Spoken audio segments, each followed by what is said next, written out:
La verdad que estamos felices de haber estado equivocados, muy felices. Ahora, suena duro lo de irresponsabilidad, como dijiste vos. Me parece que cualquiera en nuestro lugar, después de haber empatado un partido sobre la hora, hubiera, y a 2 fechas del final, yo no veo cuál sea la irresponsabilidad. Me parece que hay otros actos que marcan mucho más la irresponsabilidad. Yo creo que eso sí hubiese sido un hecho irresponsable. Mencionar expectativas cuando en realidad no dependés de vos. Eso sí comparto con él que es irresponsabilidad.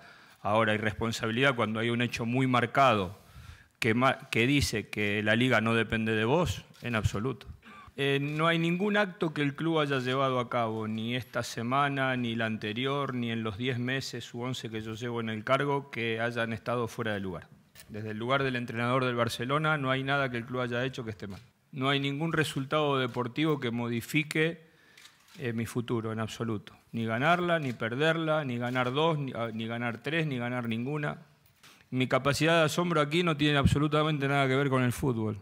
En 2 partidos que quedan para tener la chance de ganar la Liga, a lo mejor no es tanto la necesidad de buscar la mejor versión del Barcelona, sino simplemente ganar los partidos. Y son nada más que 180 minutos que tenemos por delante. Si nosotros la ganamos, tampoco vamos a andar por la calle con una pancarta que diga no la merecimos, ¿no? En realidad la vamos a festejar.